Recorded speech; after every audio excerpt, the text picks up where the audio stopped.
Of last season, they pounded the run game, led by the powerful Maffa. Hayden Woodring kicks off, and it'll be a touchback. So here comes Clemson on offense, led by Cade Klubnik. As Greg said, when he arrived at Clemson, he was 178 pounds, up to a solid 210. Junior from Austin, Texas, out of the great Westlake High School program.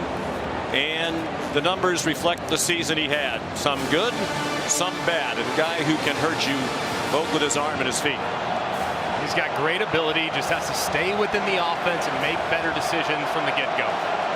They open with Maffa, the running back, in the pistol, and 4 receivers. They think they'll be better in the receiving corps with some players returning to health who were injured last year. Short pass and an inaccurate one. And an ominous start for Klubnik is obviously Garrett Riley, the coordinator, tried to give him an easy play to get him started, and he didn't throw a very good pass. Yeah, they're just cranking the engine there and getting them on the move, changing the launch point, something they did very little of last year. Garrett Riley is a guy who operates from that air raid system popularized by Mike Leach, but has really grown into becoming more balanced offensively.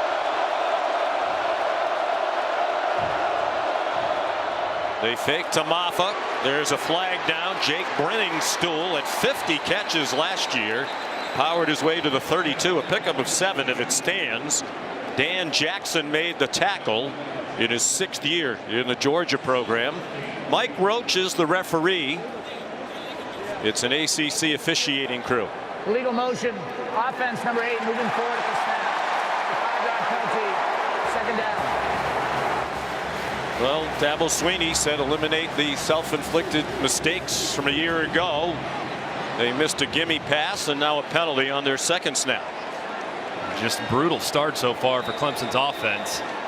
Script those first 10-15 plays, things you feel great about, most confident in, and Georgia's an elite team rushing the passer. So when you get behind the sticks and playoff schedule, you're playing into their strength. They stick with Maffa as the running back. That's Tyler Brown, the motion man. And Brenningstool dropped the pass. Incomplete pass to the normally sure-handed Brenningstool. They finished last year with a wild win in the Gator Bowl against Kentucky, and Brenningstool was immense. He had 9 catches.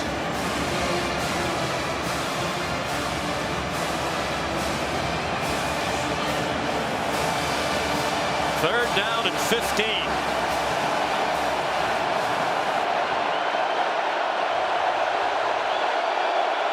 They're showing blitz. Looked like Williams was offside.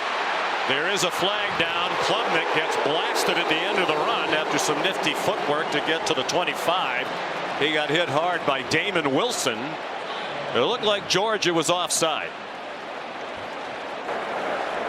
Offside. Defense number 13. 5-yard penalty. 3rd down.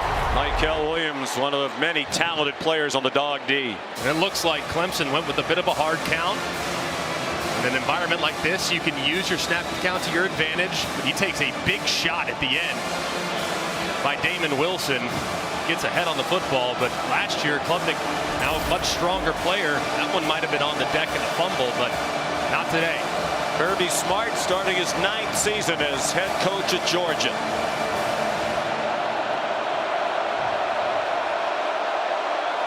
On 3rd and 10.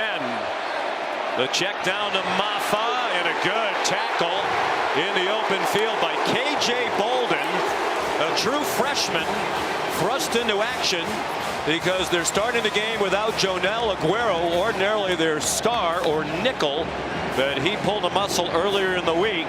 So Bolden starting the game. And we'll see a 32 on the receiving team has changed his number to 27. 32 to 27. We'll see a lot of Malachi Starks, ordinarily their free safety, at the star position. Here's Aiden Swanson in his 6th year in the Clemson program. 24-year-old from Tampa. Goes up, spiral line drive punt. Returned by Anthony Evans. Out to the 32-yard line. Here's Molly McGrath on the sideline. Well, Sean, after Georgia's loss in the SEC championship game, quarterback Carson Beck decided on this very field that he would return for a 5th and final season. He told us he was so devastated by that loss, he didn't speak to anyone for 3 days straight, and then he sat down and wrote out his goals for this season. Number 1 being win the national championship. Number 2, he admitted, win the Heisman. Number 3, be a first-round draft pick. He wrote this, posted it next to his front door, saying, every time I walk out into the world, I want to know what I'm chasing, and that chase starts here today, guys. All of those goals very achievable for the 5th-year senior from Jacksonville. 6'4", 220-pounder. Off a magnificent first year as the starter last year. Flips it ahead to Arian Smith, the fastest man on their team. You asked Mike Bobo, the coordinator, last night, who do you want to get going early? And he said Arian Smith. He's had a great offseason, kind of in and out of the doghouse last year with some inconsistency with his hands. Here, he's so athletic and dynamic with the ball in his hands, and he's always a threat to take off and get behind the defense. So getting him off to a good start, getting him feeling confident is a big priority for Bobo. Officially a pass and a 12-yard gain. Dominic Lovett, the motion man. And a nice tackle by DeMonte Capehart in the middle of that defensive front as he took down Branson Robinson, who starts at running back. They're replacing their top 2 rushers from a year ago. Dejon Edwards and Kendall Milton, both of whom went to NFL training camps. They're without Trevor Etienne, the transfer from Florida, who's likely to be their featured back. He is not playing today, suspended for a violation of university policy. He is dressed. Beck sends it out wide. Arian Smith again, and another good tackle. This one by Jaden Lucas, the cornerback. Great tackle there by Jaden Lucas. Missed a little time in fall camp, and this is something we didn't see often for Georgia last year, is getting behind the sticks. They were one of the best teams in the country on 1st and 2nd down to avoid 3rd and longs, but here they are, first 3rd down of the season. Wes Goodwin, the defensive coordinator for Clemson. Georgia was best in the country on 3rd down last year at 55%. In large part because, as Greg said, they were so good on 1st and 2nd down. They didn't face many 3rd and 10s.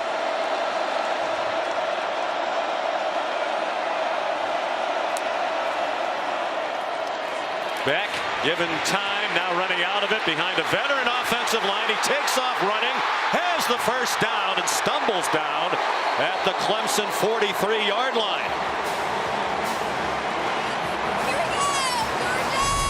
This is an aspect of Carson Beck's game that's very underrated. If you get too aggressive in your pass rush, he can hurt you with his legs. Doesn't like anything downfield. He has one-on-one against Wade Woodaz in the middle. He makes a miss and picks up the needed yardage. 13-yard gain. No score, 4.5 minutes in. Out wide it comes to Dylan Bell. And that's a short gain. Wade Woodaz the tackle to pick up 2. Not only is Georgia replacing their top 2 runners, but they lost 3 of their top 4 receivers from a year ago, including the 2-time Mackey Award winning tight end Brock Bowers, who's now in the NFL as a first-round pick by the Raiders. So a lot to figure out on the offense, the skill positions around Beck. 2nd and 8. Branson Robinson driven back. No gain on the play. Not only did they lose Bowers, but Ladd McConkey was a 2nd-round pick of the Los Angeles Chargers. Rosamie Jackson, a wide receiver, went to Washington's training camp. Ra Thomas dismissed from the program. And we mentioned the top 2 runners. A lot of talent, but at Georgia, they typically have the best or one of the best recruiting classes in the country. Plenty of talent ready to step in. It's Cash Jones in at running back now. Beck to the sideline, incomplete. And very well covered. Intended for Dylan Bell. And it's Avion Terrell, whose brother AJ was a standout at Clemson, a 1st-round pick of the Falcons. And he's here today. He was on the field for the coin toss, in fact, as the Clemson honorary captain. Kevin Butler, the legendary kicker for Georgia, Number 7 was of the the kicking captain team is changing his number to 14, 7 to 14. for the Bulldogs 40 years after he kicked the last-second field goal to beat Clemson from 60 yards away. Brett Thorson is the punter, and a beauty. It'll be downed inside the 5 by Arian Smith. Each team has had it once. No score. You're watching ESPN College Football on ABC, presented by Tums Gummy by 5 wins in a row. Flag thrown on first down from the Clemson 5. Phil Maffa, the ball carrier. And Dabo Swinney said he was really proud of that. 9 wins is a disappointment at Clemson. But he said back then, when you're 4-4, you can show what you're made of. And he thought they did by winning those last 5 games. Holding offense number 53. That penalty's declined. Defense will take the result of the play. Second down. Ryan Linthicum is the center for the veteran offensive line. He has some big shoes to fill. Their center from last year, Putnam, was one of the better centers in the ACC, and Linthicum's been around the program for quite a while. A guy that has great understanding of this offense, a good leader within that room, but somewhat inexperienced compared to some of the rest of his cohorts on the O-line. Kirby Smart elected to take the play in a 2-yard gain. 2nd and 8. Maffa outside. Powerful running. And he might have the first down. Dragged down by Raylan Wilson.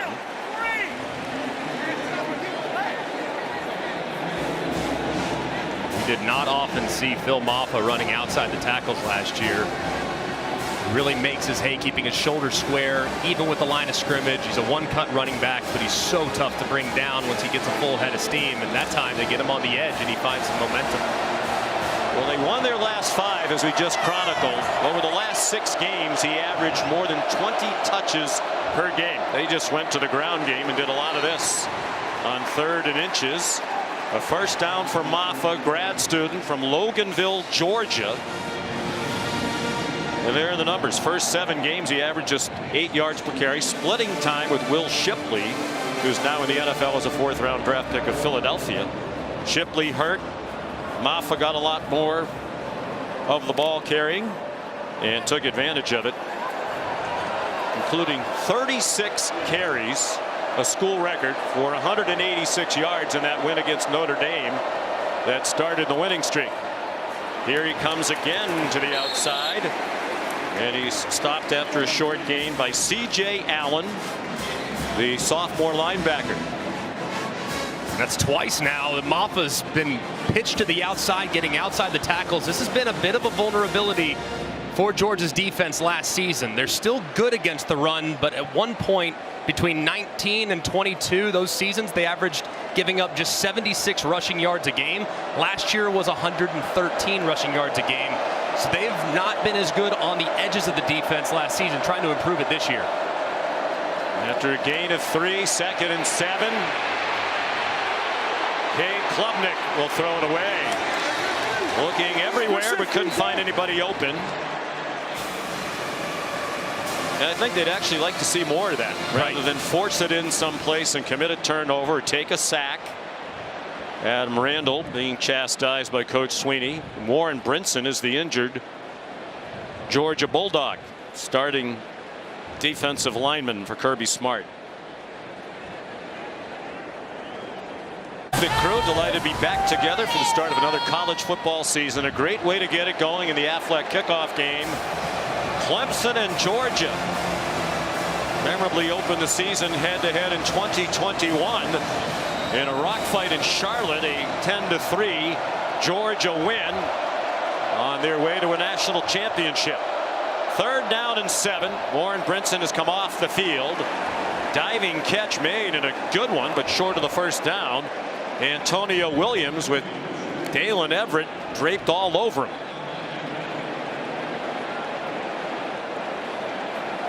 It's 4th down. The offense is on the field, and now it's not. Dabo Swinney hesitated for a moment, but is not going to go for a 4th and 1.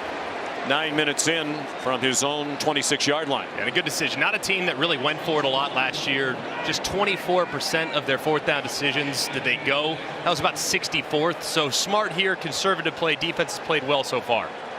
So Aiden Swanson to punt again.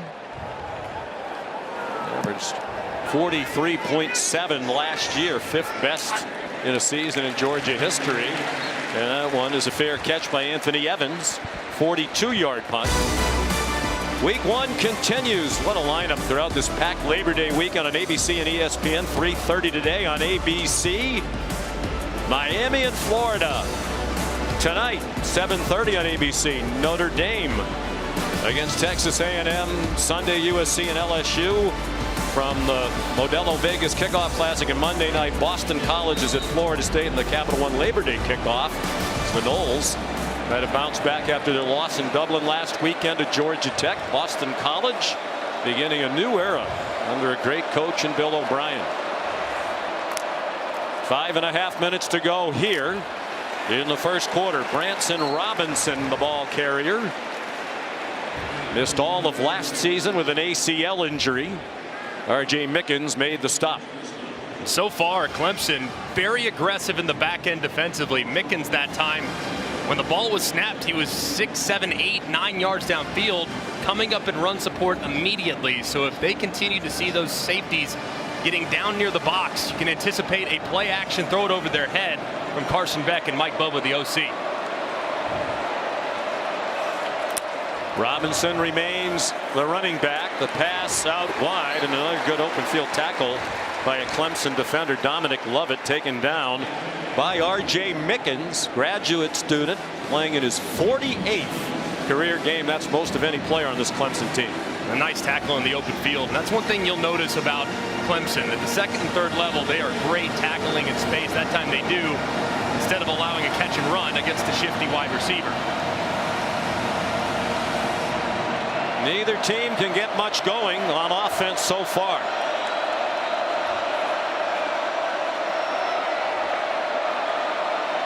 Beck has Cash Jones on his left hip. They had a 3-receiver bunch to the right, and another good tackle to prevent a first down. Dylan Bell stopped by T.J. Parker. It was Jaden Lucas, pardon me. And you're going to see number 3, T.J. Parker, loop around inside. Really well timed with the stunt. He gets a free run right at Carson Beck and delivers a big shot to force the ball out of Beck's hands quickly and allow his defender to drag the receiver down before the line to gain. Brett Thorson to punt. Antonio Williams back. There was not a single punt returned against Georgia last year. Thorson punted 32 times, and the Tigers have not returned either of his 2 boots today. A 44-yard punt, and Athens even closer. Play fake by Cade Klubnik. They have 23 yards of offense so far. Deep throw and a catch.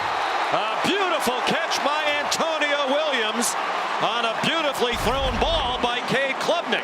What a throw by Cade Klubnik. A good win against the top cover corner of Georgia, Dalen Everett. If I'm Clemson, I'm hustling so they don't take a look at it. 36-yard gain to the 49-yard line. Moving on the field is a completed catch for a first down. That play is under further review. By Remus Kozika in the replay booth, along with Patrick McEnany. Just perfect ball placement over the top by Cade Klubnik. As Williams is going to the ground, I think that's a catch. Looks like he has control. Is that foot down? As soon as he gains control, looks like that right foot down, that right knee is down. And remember, it's called a completion on the field. Has to be indisputable video evidence beyond all doubt to overturn. Did the nose of the football hit as he's going to the ground? Let's take a look here. And it looks like it does, but does he have control? It's really difficult to tell. Well, let's bring in our rules expert. We're delighted. Well, we'll let Michael Roach have his say. After further review, the ruling on the field stands. The first half for Clemson. I think we all agree. Matt, what say you, my friend? I agree also. What the replay official looks for on a play like this is, did the ball separate from the receiver's hand? In this case, I don't think it did. Yes, it hit the ground, but I think he still had control. I think it's a good stance. And remember, if they had indisputable video evidence to confirm, they would say the play was confirmed. So just not enough to overturn there, and a heck of a throw and catch. 36-yard play. Williams' injury plagued last year, got in only 5 games. Dabo Swinney says we are better around Klubnik this year, in part because Williams is back. Jay Haynes in at running back, freshman from Alabama, limited playing time last year. Reference it, Sean. I mean, Klubnik certainly had his struggles last year. There was a learning curve as Jay Haynes comes off a lot of speed. He'll be there to kind of be their speed big play back. But you can't play quarterback by yourself. And I think the receivers being in and out of the lineup was really challenging for the young man last year. Now with a really healthy group, they should be solid. Phil Maffa back in at running back. Play fake to him. And in the flat, it's Brenningstool, the tight end, driven back immediately by Smile Munden, veteran senior linebacker. Their leading tackler 2 years ago and second on the team last year behind Tyke Smith. They have 7 returning starters on defense, but they did lose 3 secondary members to the NFL draft. Terrific players in Javon Bullard, Kamari Lassiter, and Tyke Smith. 3rd down and 9. Clemson's 1 for 3 on 3rd down. Play fake, Klubnik on target. Antonio Williams has a 1st down. There is a flag down far side of the field along the line of scrimmage. And they're bringing the ball back. Illegal formation on the offense. More than 4 players in the backfield. 5-yard penalty. 3rd down.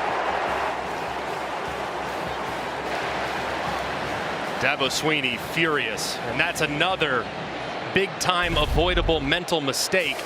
Up at the top of the screen, it doesn't look like he's on the line of scrimmage. See Brenningstool's off, Stellato in the slot off, but doesn't look like Adam Randall ever got all the way up the line, which is a massive mistake after the conversion. Wipes out a 1st down. Now they're facing 3rd and 14.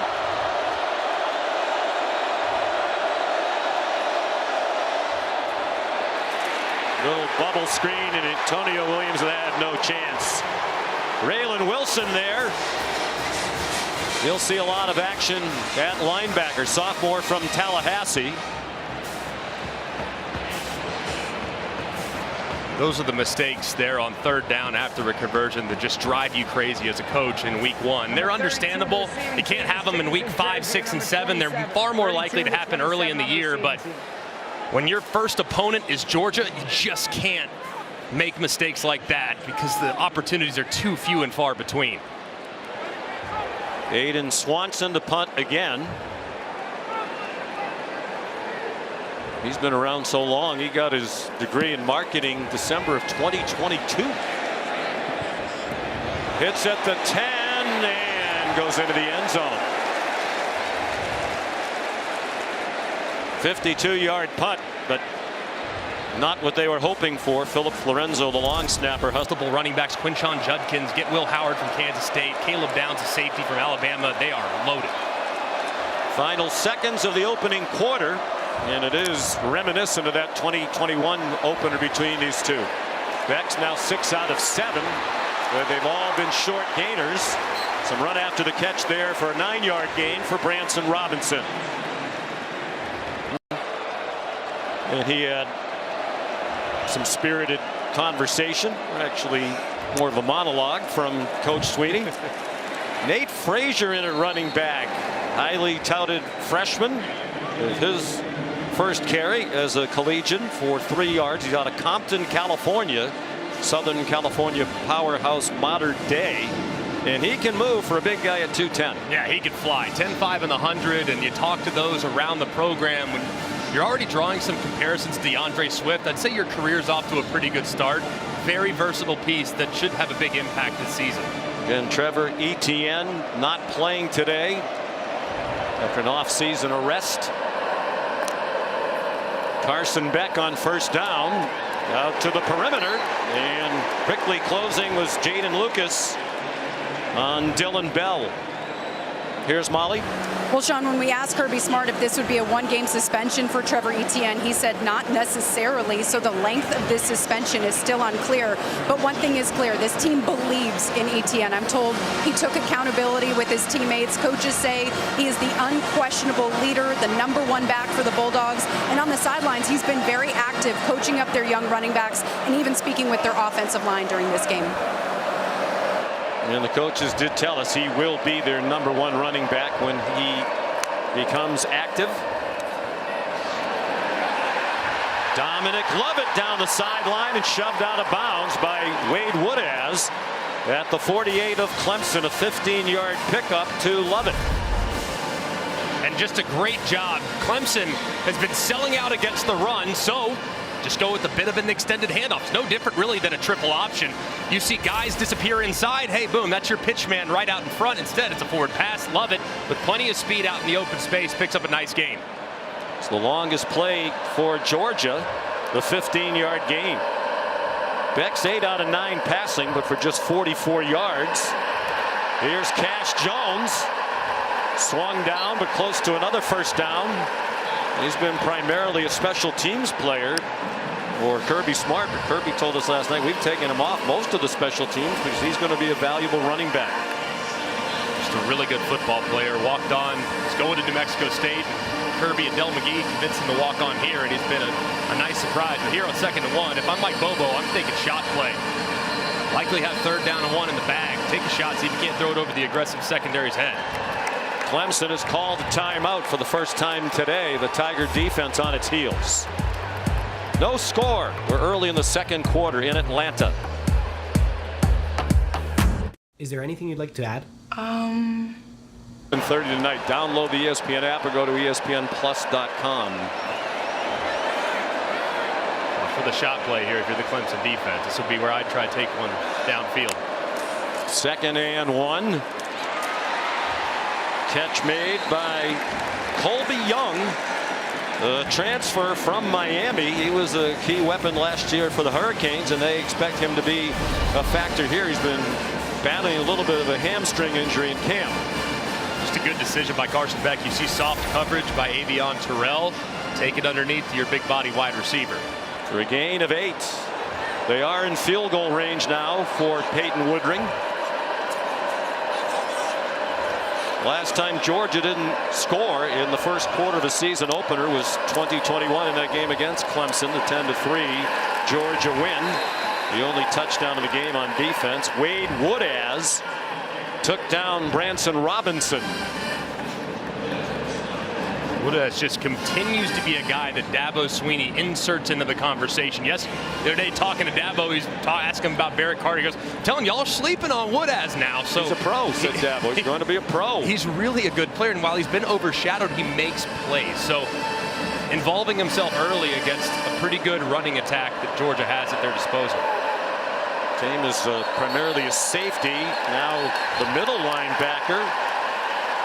Ben Urosic looked like he flinched. False start on the offense, number 84. 5-yard penalty, 2nd down. Kirby Smart high on Urosic, who's a transfer from Stanford, where he had 108 catches over the last 3 years. Highly productive player. He's been exactly what they expected to be there, though. Jumping off sides after the quick shift by Clemson's defensive line. Using a little Georgia's medicine against him.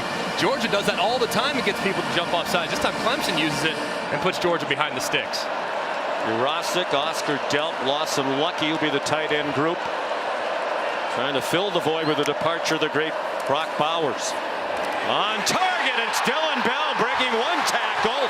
He has a first down inside the 15-yard line. Kylan Griffin prevented a touchdown. It's good for 23. And this is well covered by Terrell, but the timing that Carson Beck releases this ball with is impossible to defend. That ball's out of his hand before Bell makes his in-breaking cut, and he's so strong after the catch, Bell. They moved him to running back last year because he's so good with the ball in his hands, and that time showing it off and getting him inside the red zone. Branson Robinson, the running back now, and 1st and 10 from the 14. Fake to Robinson, and the slant is too high. Looking for Colby Young with Avion Terrell, the sophomore, in coverage. He's a little shorter than coaches would typically like. Terrell's 5'11", but Glenn Schumann, Wes Goodwin, the defense coordinator, was telling us he has tremendous ball skills. Very, very scrappy, and he got in there a little bit early. You see that left arm grabbing Colby Young as he tried to go up and get that ball high in the air, and might have gotten away with one there if you're Clemson. Beck had completed 8 in a row. They're inside the 10-yard line now. That's Lawson Lucky, part of that tight end group, and Terrell made the tackle. 6-yard gain. 3rd down, 5 minutes gone by, 2nd quarter. Georgia was best in the country on 3rd down on both sides of the ball last year by percentage. 55% on offense. Clemson really struggled with red zone defense. Dabo Swinney said that's an area that needs to be much better this year. They're showing blitz. Beck in trouble and sacked. Peter Woods, the sophomore from Alabama, the Birmingham area, freshman All-American last season. And they get some twists up here, and you'll see Woods just fill in as there's some disruption caused up front. Beck doesn't like anything initially. Woods slides up inside, working against Monroe Freeling, the sophomore, and drags Beck down to force the field goal. Excellent and relentless pursuit there by Woods. Here's Peyton Woodring, the sophomore, with a terrific freshman year. Made 21 out of 25. This is a 30-yard attempt. Carson Beck is the holder. You don't often these days see the starting quarterback doing the holding, but he continues to do that this year. Separated by about 75 miles. They recruit a lot of the same players. Clemson has 23 players, including Phil Maffa, who's back deep for the kickoff, who are from the state of Georgia. And it's been a great rivalry. Back in the 20s and 30s, they were in the same conference, in the Southern Conference. Woodring's kickoff is a touchback. Time for the Aflac trivia question in the Aflac Kickoff Classic. Okay. Wasn't sure if the Duck was appearing again this year. It's our first game. We're still getting back into the flow. We want to know, and don't blurt it out because I know you know the answer, the 3 active FBS head coaches to have won an FBS national championship. I know you're an academic All-American at Alabama, and you do your studying. I'm mailed in the prep this week. I have no idea the answer to that question. You did play a lot of golf. That's okay. So Clemson, hampered by a couple of key offensive penalties, still scoreless. The toss to Maffa, and that Georgia defense ready for him after a 2-yard gain. He's down. Well, it is amazing, right, that there are only 3 active coaches who have won a national championship at this level. Of course, Nick Saban now doing a great job with us on game day. Jimbo Fisher is not coaching after leaving Texas A&M. I think Scott Johnson, our director, is trying to help the people who may be Just a little time. Relatively new to college football. A couple of shots of coaches here. The fake to Maffa, and then they throw it to him, and there's an example of a decision that I think the coaches for Clemson wish was different from Klubnik. All right, you want to blurt out the answer now? Start of season, U.S. national national championship winning head coaches active to start a season since 1942. You are correct, sir. Way to, Next add level. on to it, enhance it, move the I listen, conversation I support. forward. I You support. were paying attention at our seminar in Bristol. 3-0 Georgia. We're midway through the second quarter. After a 5-yard loss, Clemson with 3rd down and 12. Klubnik on target, and Williams is banged out of bounds short of the first down by about a yard. And Dabo Sweeney, hands on hips, looking at the down marker and trying to decide if this is the time. And he tells Garrett Riley to call a play. They got 12, they need 13. Will they really snap it and go for it on 4th down and 1? Down 3-0. They're at their own 34-yard line. Certainly go with a hard count here. See if you can't get Georgia to jump off sides. They rushed for only 16 yards. Will they try to draw them offside, or will they really snap it? They turn and call a timeout. Dabo Sweeney hollering Takes its final timeout of the half. at Klubnik. And one of the things that is new this year to college football is the coach to player communication in the headset. And Garrett Riley has the ability to talk to Cade Klubnik. So you would think, Dabo's upset, but you would think they told Klubnik what he needed to know, what they wanted him to do in that situation. Now, I think it took them a little while to decide, all right, hey, let's at least try it. I think they tried to get their hard count operation to get out there and see if you can't get Georgia jump off sides. It worked in success a little earlier when Michael Williams jumped into the neutral zone. So they tried it, but they just didn't give it enough of a sell. They didn't give it enough time at the line of scrimmage to really make Georgia think about it.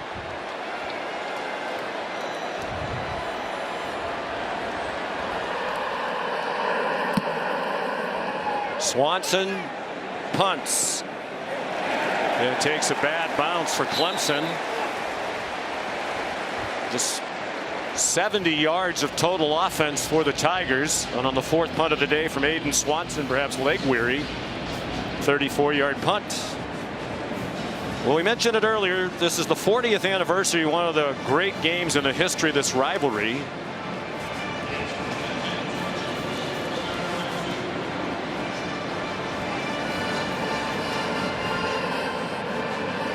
We'll tell you more about it after this snap from the 32-yard line. Carson Beck going to go under center with Branson Robinson, the lone running back.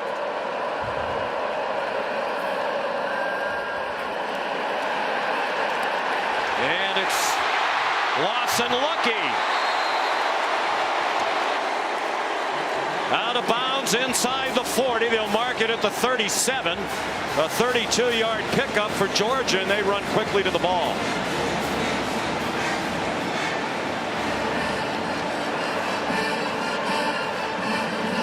Six minutes to go in the half. 3-0 Georgia.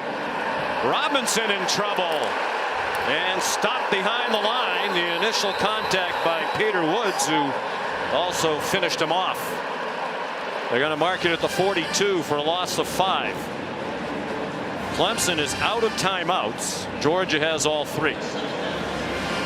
Great play there by Peter Woods. Played defensive tackle pretty much all of last year. Now sliding to the outside. And you wonder, can a guy at 315, 320 pounds play on the edge? Well, he did so right there with great quickness. So he's a handful in the run game, but he's showing some twitch in the pass game as well.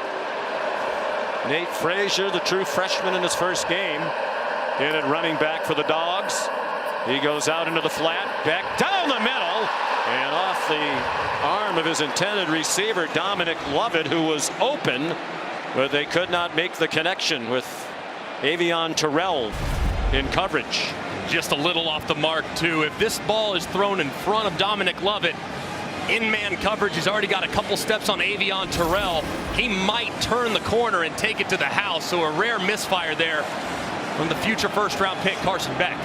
was usually so accurate. 72.4% is completion percentage last year, the school record. They're 1 out of 4 on 3rd down. They're not in field goal range. Here's Cash Jones, tripped up shy of the 35. R.J. Mickens the tackle. We asked Kirby Smart yesterday what would be the extent of Woodring's range. He said the 35-yard line. This is the 37, but they are going to apparently try a long one. It would be a career long. Number 54 stands as number 85. 54 to 85. Be a 55-yarder. His long last year was 48. He missed his only try last season from beyond 50. Beck is the holder. And that one is good. Kirby might want to rethink the 35-yard line based on that one. That was good with plenty of room to spare. Perfect snap, perfect hold, and it flirted with that left upright the whole way, and just ever so slightly, like your drive does inside the left edge of the fairway, it cuts right back to the middle, and it squeaks inside for a really nice kick there from Woodring. Well, they've had a lot of terrific kickers in Athens over the years,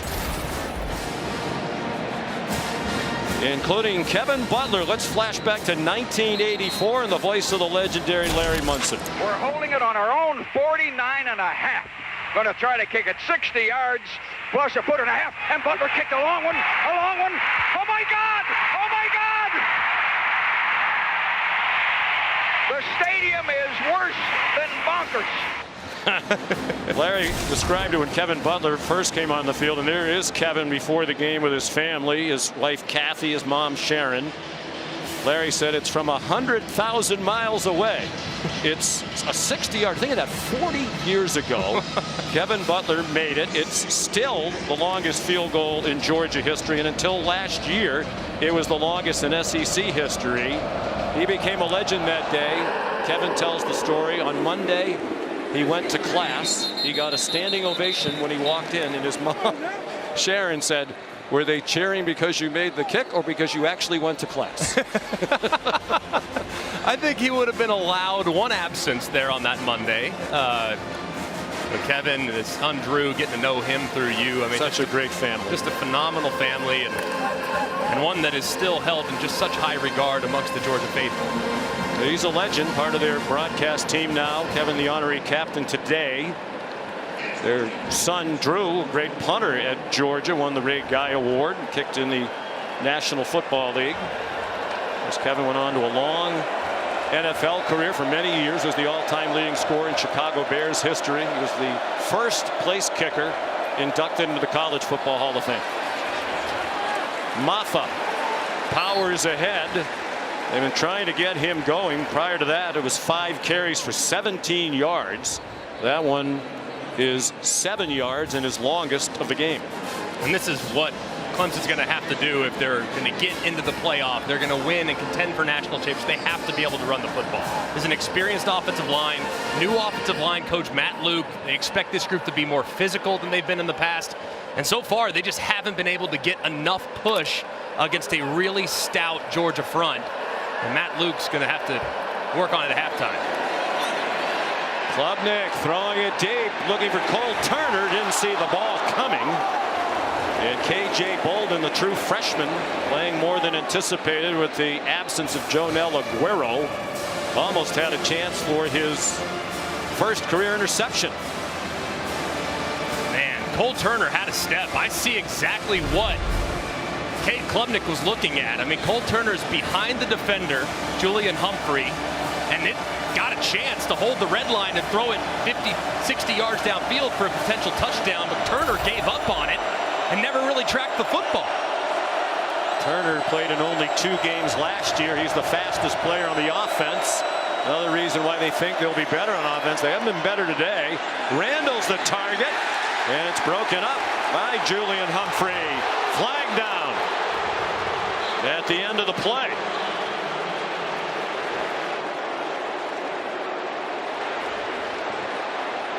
Humphrey's a new starter this year. Redshirt sophomore from Webster, Texas. After further discussion, there is no foul for defensive pass interference on the play. An incomplete pass on the fourth down. And I like this no call, actually, because you see the left hand of Adam Randall actually trying to push off as well, but that's a bad throw there by Cade Klubnik. Randall's got 2-3 yards of separation. You have to throw that ball to the outside. Anything underthrown is going to allow the defender to recover, so you got to get that ball up and down. You got to keep him vertical, and big play was wiped out there. Dabo Sweeney complaining to the side judge, Milton Britton, who had absolutely nothing to do with it. 4th down and 3. And here comes the 5th punt. That's part of the job, though, of those officials on the sideline. They take an earful for a lot of things they had absolutely nothing to do with. I think that was the right call, though. I mean, because it looked like you could have called OPI, and I think you could have called DPI, so you might as well just make it a no call. Call a no-pia. Matt Austin, by the way, at his palatial estate, is nodding his head in agreement with you. Swanson again caught on the run by Anthony Evans, and he's taken down immediately. That's the snapper again, Philip Florenzo. Here's Molly.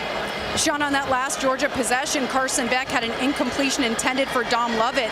On the sideline, Lovett came to him, said, "What can I do differently to help you?" And Beck took accountability, said, "That was all me. I need to calm down." It's rare that you hear Carson Beck say something like that. And he told us without the safety blankets of Brock Bowers and Ladd McConkey, Lovett is the guy that he trusts the most because of interactions like that. They're always collaborating together to get better, guys. And holding themselves to a high standard as usual, because that was one of only 3 incompletions, but it was a big miss. 3:13 to go in the half. All 3 timeouts left for the Dogs. Here's Nate Frazier for a pickup of 4. So far, Clemson's done a pretty good job against the run, giving up just 1.7 yards per carry here in the first nearly 2 quarters. In his 3rd year as the defensive coordinator. Been very aggressive, though, in the back end. And have to continue to keep tight coverage, and man, if they're going to contribute those safeties to the run game. There will be a 2-minute timeout. That's new in college football this year. Nice run for a first down by the freshman Frazier. They're going to mark it at the 42. And a couple pullers on the backside here. When you look at Frazier, right behind him, just cuts. Big number 8, Trey Williams, couldn't find the running back. He cuts right behind him for a nice gain. Pretty nifty vision. There's a flag down for an offside, probably a free play, and Beck let it fly in the direction of Arian Smith. A hard man to overthrow, but he did. And Clemson was offside. Offside. Defense number 55 in the neutral zone at the snap. 5-yard penalty, will be first down. That's the 2-minute timeout.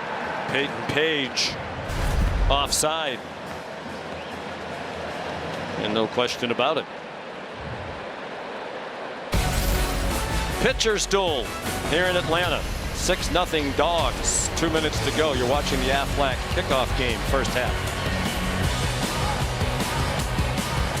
Thanks to this waterfront hotel on Booking.com, even Yankees fans are loving Boston. Oh, no, we're keeping. All right, gentlemen, neither team has run the ball. Each team with 23 yards rushing. Well, Carson Beck's been the much more productive quarterback. He's thrown for 126 to 54 for Klubnik. He's running, throws, and a man wide open on a broken play. Dylan Bell, there is a flag down. There are 2 flags down back near the line of scrimmage, and a 3rd on the near side of the field.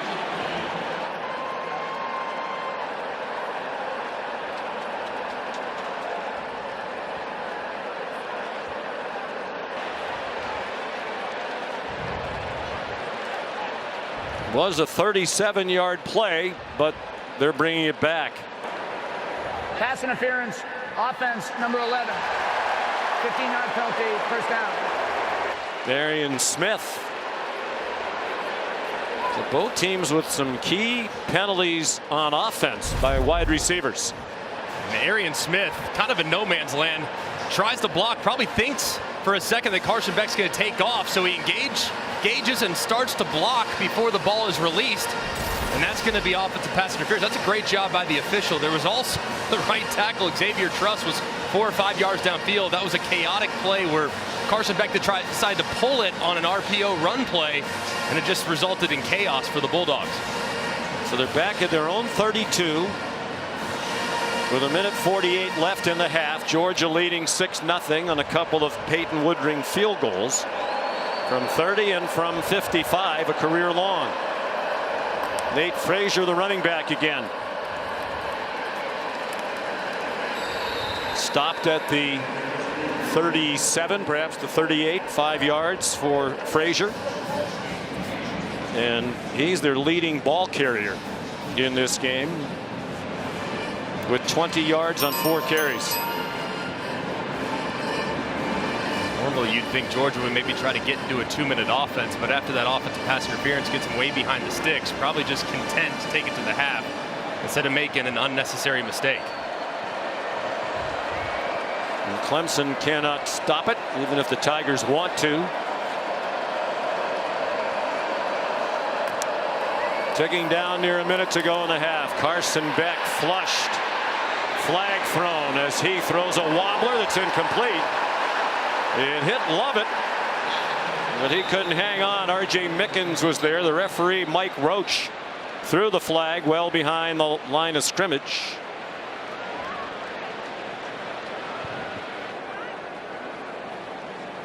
I can read the lips of my fellow New Englander. It's a holding call. Holding. Offense number 73. Penalties decline.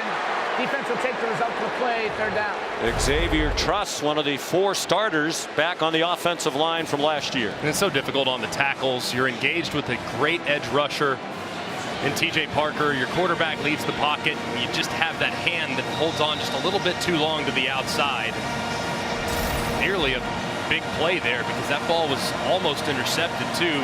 Carson Beck throwing it back across his body. Not wise there by the veteran. 4 penalties for 35 yards for Georgia, all of them on the offense.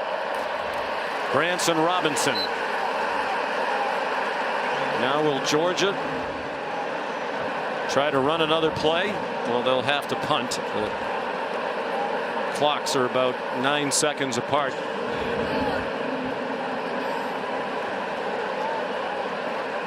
If you could get it to 5 or 6 seconds, you could do a play called Rambo airball, where you drop the quarterback back and throw it as high as you can to let the clock expire. But now the punt unit's going to have to come on. If you're Clemson, all out, send the house and see if you can't block one and maybe take it back to the house yourself.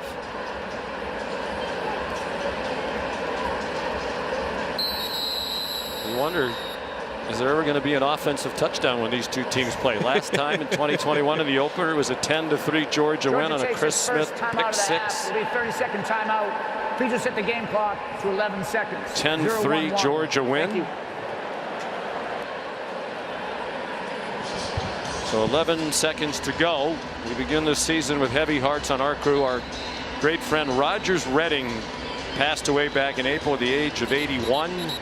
Longtime national coordinator of officials, a leading voice in rules interpretation on a field, official for more than 3 decades and 3 national championship games. Just a wonderful guy.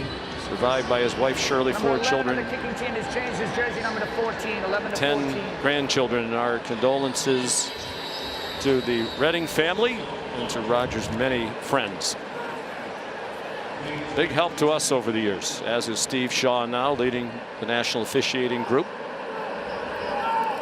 So Thorson, who jokes about his lack of usage, a little busier than usual today, and that one bounds into the end zone. With 1 second left in the half, let's bring in Matt Austin. Yeah, Sean, thanks. I just want to say on a personal note about Rogers Redding. He was a mentor to me, a great official, great supervisor for the SEC, worked for him, really allowed my career to take off, and I don't think I'd be sitting in this seat today without the influence that he had over my career. He also was the Secretary of Rules Editor of the rule book. So basically, he wrote the rules for NCAA football for several years and did a fantastic job. So it's a big loss for officiating. Thank you, Matt. So Klubnik will take a knee. Despite only 77 yards of offense, Clemson very much in the game. George will get the ball first. Anthony Evans is back deep for the kickoff. Robert Gunn kicks off for the first time this season. And it's a touchback. He has a cannon for a leg. Time now for Built for Success, presented by Ram Trucks. A little bit like Clemson. I think it's at this point, Clemson selling out against the run. Carson Beck, one of the best quarterbacks in the country. He was pretty good off play action early. The protection here was beautiful. He finds Lawson Lucky on a really nice route by Lucky, and then little RPO. Doesn't like the handoff, sees the collapse, out to the flat goes Dominic Lovett. I think they're going to have to continue to lean into their play action passing game because Clemson, like Georgia, is really selling out against the run and trying to make Georgia one-dimensional. Beck spread it around. He was 15 out of 19, completing passes to 7 different receivers.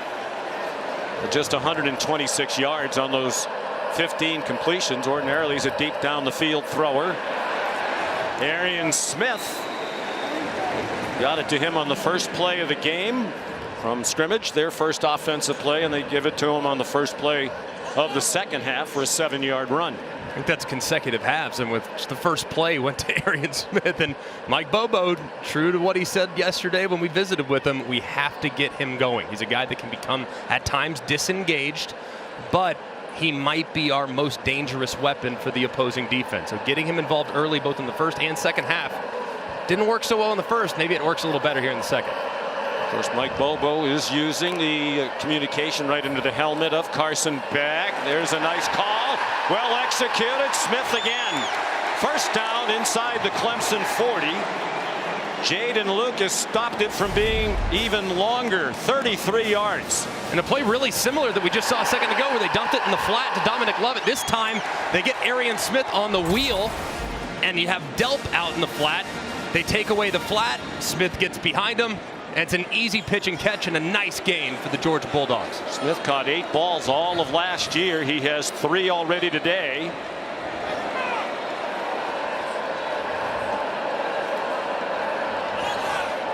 Long count by Beck. Going for the end zone. Incomplete. A lot of hand fighting, and they'll let it go without a flag. Dominic Lovett and R.J. Mickens. Oh, man, that was a good job by R.J. Mickens. You see that left hand, though, grabbing the jersey. He looks inside and tries to make a play on the ball as the progressive pylon cam gives you a great look at the PBU. But, man, that was very close to being pass interference on Mickens. The official just didn't see the hand, and Kirby Smart letting the official hear about it. And Mike Roach, the referee, went all the way over to the sideline to take an earful from Kirby Smart. Dylan Bell down the sideline and out of bounds near the 5. Well, they took advantage of the halftime, did these offensive coaches for Georgia. Some terrific play calling by Mike Bobo. And just using their speed, their advantage, trying to play on the perimeter. I think they thought originally, hey, we can probably go downhill against this Clemson team. They're not huge up front defensively. They found that that wasn't a very successful plan early on. Now trying to get those big guys up front for Clemson, running sideline to sideline with jet sweeps and some misdirection. First and goal. They've gone 66 yards in just 4 plays.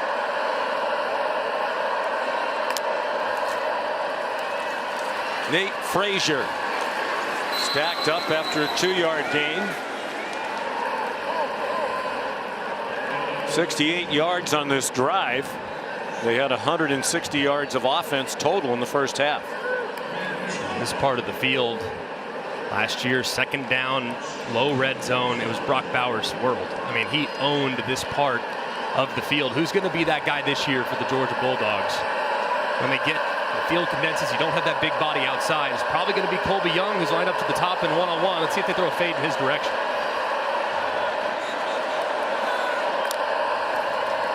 They do, and it is caught for a touchdown. He beat Jaden Lucas in coverage.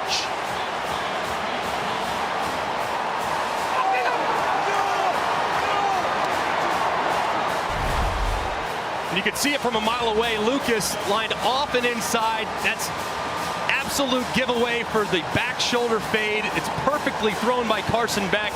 He throws Young away from the defender. And it's an easy pitch and catch. A guy that really majored at Miami last year and making those contested catches in the end zone, reels it in with ease, and Georgia thinking about going for two. Young from Binghamton, New York, caught 5 touchdowns for the Miami Hurricanes last year. They're going for 2. Go for Dose, brought to you by Dos Equis. Beck with a flag to stop the play.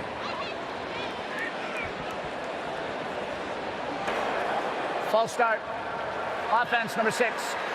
5-yard penalty, replay the try. Do you still go for 2? I wouldn't. Nope. We're going to send the kicker on now, Peyton Woodring, who did not miss an extra point last year in his freshman year, 71 out of 71. 75 yards to open the half in 6 plays. Very impressive drive. A 7-yard touchdown reception by Colby Young, his first as a Georgia Bulldog.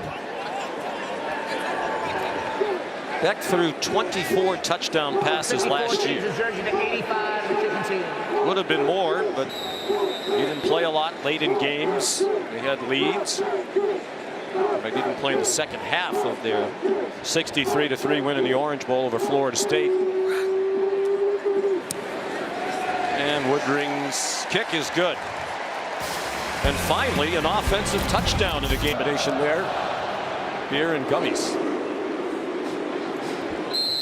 There is a touchback off the foot of Woodring. Here's Molly. Well, Sean, when we met with Clemson head coach Dabo Swinney, he lamented their issues converting in the red zone last season, and that's exactly what he harped on at halftime. He said they had 2 opportunities in the red area in the first half, and one was called back because of a penalty, so he's very frustrated with the composure of his team. He said, we're capable, we're good enough, we're in this game. We just have to stop shooting ourselves in the foot and play with more confidence, especially on first downs. Guys. And it really feels like, too, Molly, they have to answer here. I mean, they've had mental mistakes for sure. That's to be expected in the first half of the first game, but they can't beat themselves, and they almost have to answer with points on the stride. I think Dabo Swinney and Garrett Riley could use some Tums gummy bites right now. Their stomachs have to be churning. They had such high hopes for this offense, and they've only played a half. But 76 yards of total offense. They're still trying to get Phil Maffa going. Chris Riley brought over last year after he won the Broyles Award in 2022 for his work as the offensive coordinator at TCU. Brandon Streeter, whom he replaced, is now an offensive analyst at Georgia. Timeout. You know this is happening. Shall we? Get the Disney Bundle. Download the ESPN app and go to ESPNplus.com/schedule to watch all the action. Roof closed here today with the temperature 90 degrees outside, and the feels like 96. We had some record high temperatures in Atlanta this week. Play fake by Klubnik. And they're ready for that quick pop to the wide receiver, Cole Turner. All they got was 1 yard. Glenn Schumann is the defensive coordinator with a new co-coordinator this year. Will Muschamp, who had been serving that role the last couple of years, has gone off the field to serve as an analyst so he can go watch his son Whit play at Vanderbilt, where he's a freshman quarterback.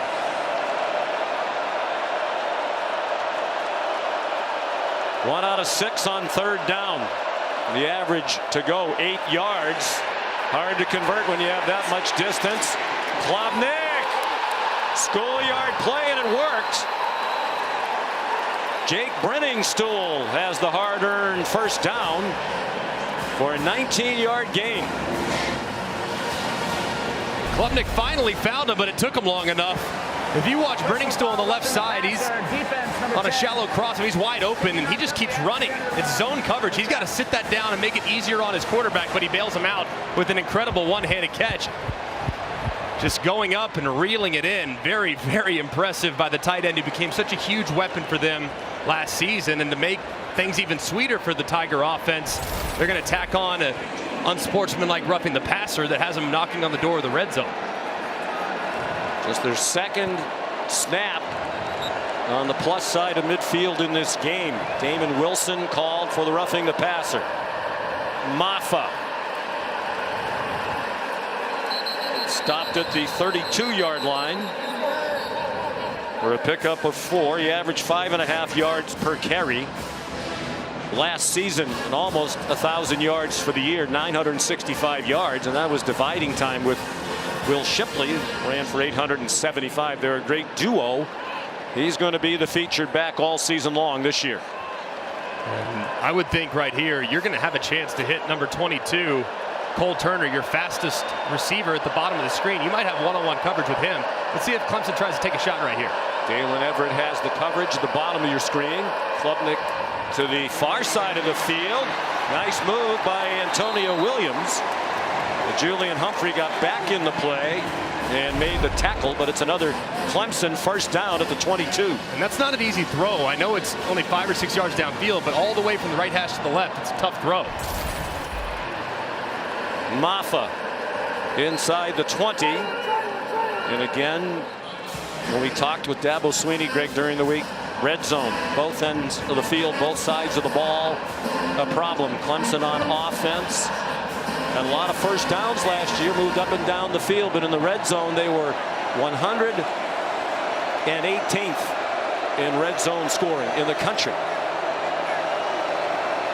First trip to the red zone today. Nice fake by Klubnik. Brenningstool's open.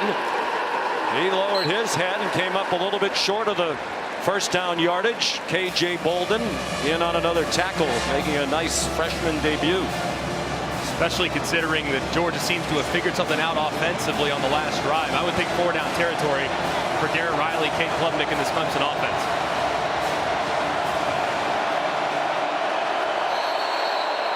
By far the best drive for Clemson. Well, both offensive coaching staffs making some effective adjustments at the half. Previous play is under further review for potential targeting.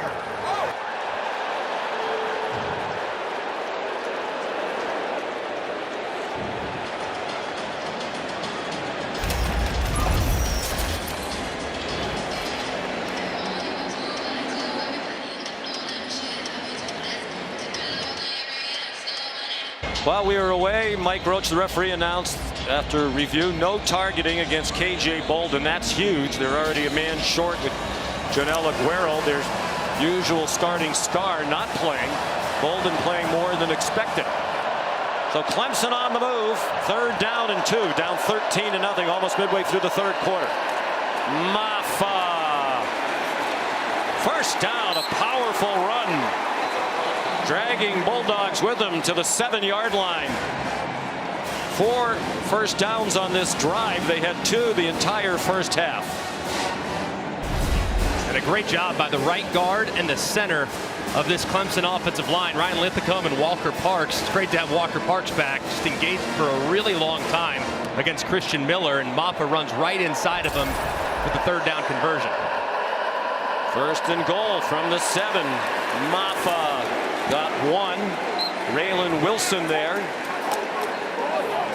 for Georgia.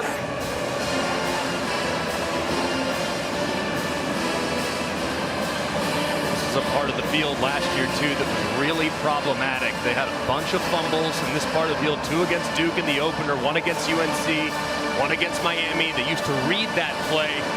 Let's see if they've opted to maybe take the read out of it because of all the miscues they had in this part of the field in 23. Out of the gun with Maffa. The running back, a fake to the motion man, and Georgia not fooled. Michael Williams was right there, and Klubnik slipped down as he tried to avoid him. It's a loss back to the 9. And Colin Sadler in for the previously injured Marcus Tate, going against one of the best defensive linemen in the country. Just can't quite pin him out. It looked like Klubnik slipped a little bit too as he tried to cut to the inside. But man, that's a tough ask for a guy that's fresh off the bench a moment ago.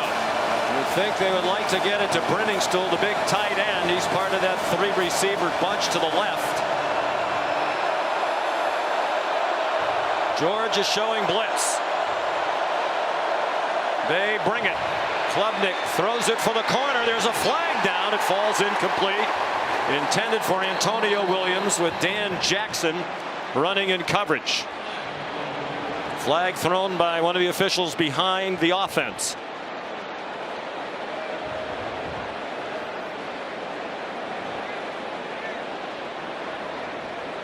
There is an injured Georgia player. It's Michael Williams, the standout junior.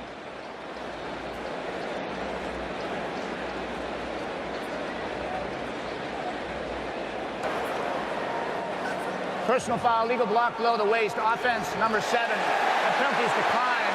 It'll be 4th down. That block was on Michael Williams.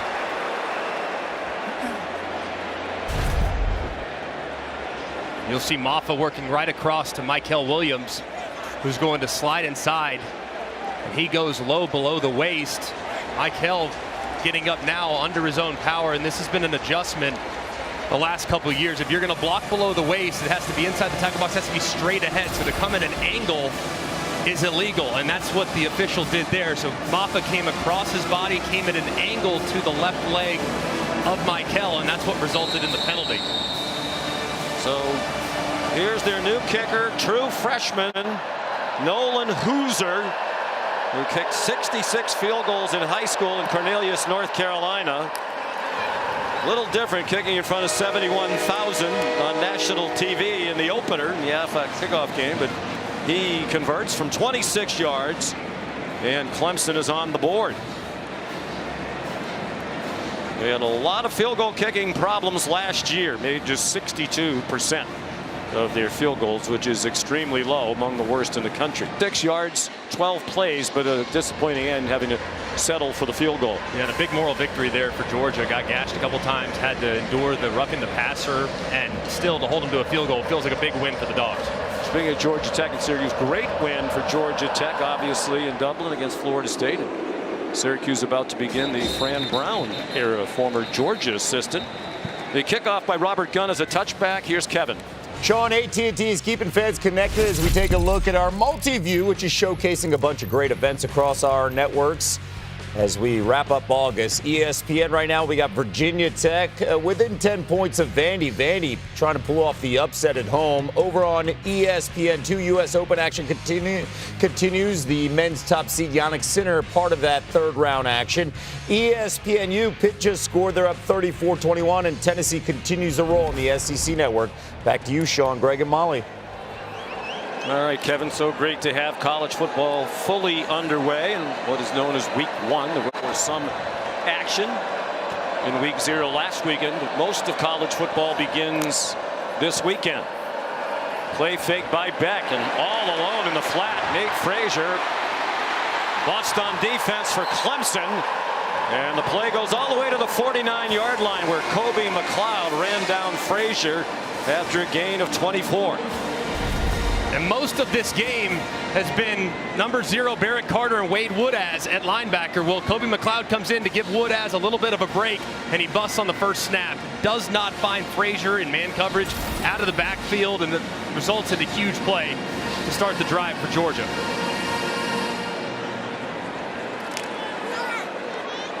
Beck 18 out of 23 for 189 and the touchdown.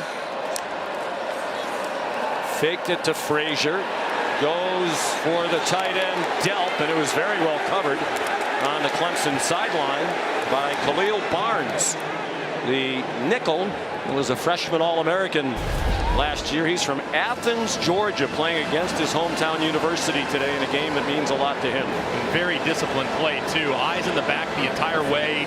Barnes has such great instincts. That's a tough ask to cover a guy that you're giving up 6-7 inches in length to, and a lot of weight as well, as Dylan Bell being helped off.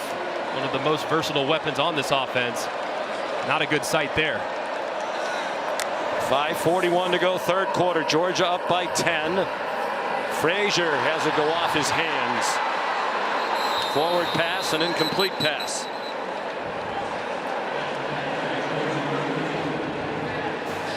Interesting that without Trevor Etienne today serving the suspension, the primary running back has become Nate Frazier, a freshman in his first college game out of Compton, California. Getting some encouragement from Etienne after the drop.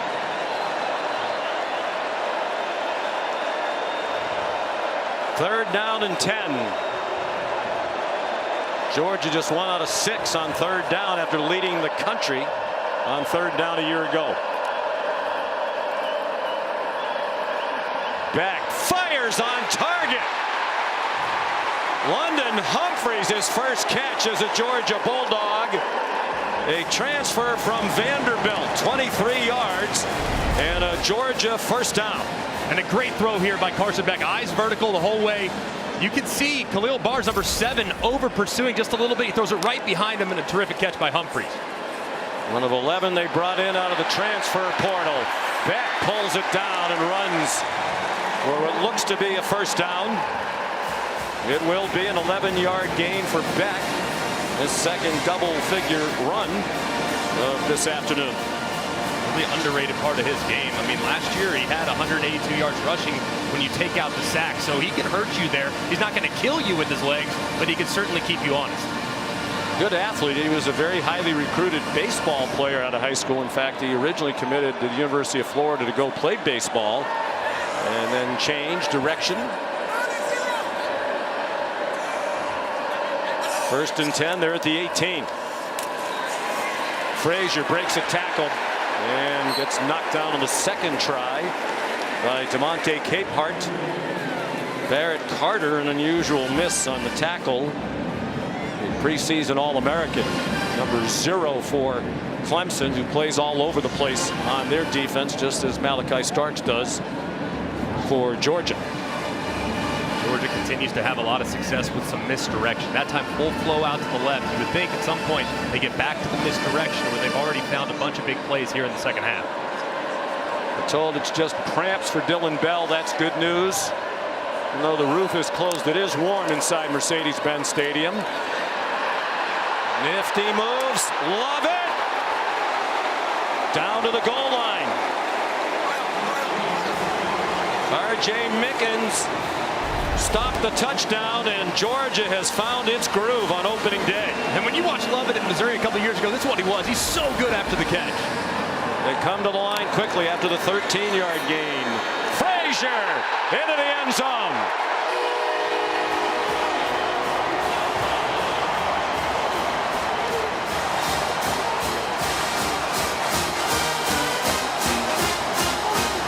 Frazier punched it in from 1 yard out, his first college touchdown in his Georgia debut. And back-to-back 75-yard drives here in the third quarter after they did not score a touchdown in the first half.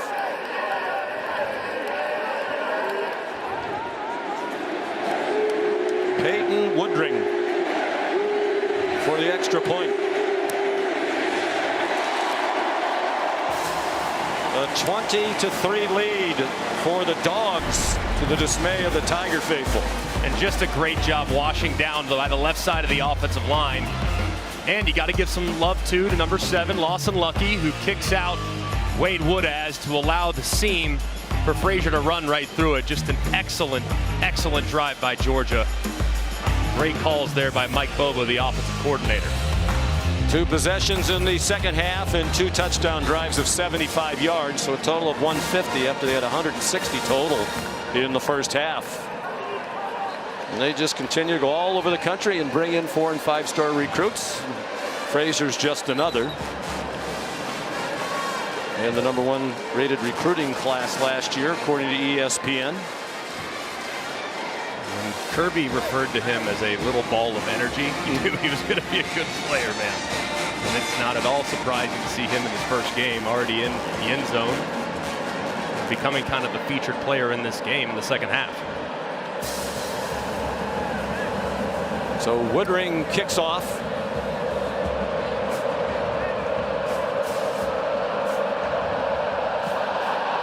Phil Maffa, no chance to return that one. It's out of the back of the end zone. Here's Molly McGrath. Well, Georgia star defensive player Michael Williams had his left ankle wrapped. He was in visible discomfort when he jogged, and I can tell he's in pain. He was talking to teammates about that Maffa block, and that's what happened and hurt his left ankle. But I'm told he's going to try to play, but they'll monitor it closely, guys. You just hate to see that, too. A guy that has always been impactful, but this was his first full fall camp where he was at 100% healthy. So they really anticipated him having a huge impact on the season in the first month and a half. But now, hopefully, that ankle doesn't linger throughout the year.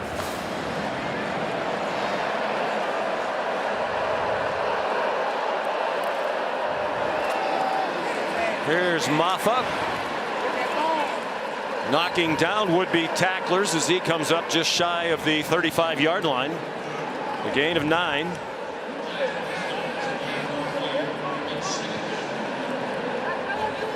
He's coming off a 4 rushing touchdown effort in their wild come-from-behind win in the Gator Bowl against Kentucky.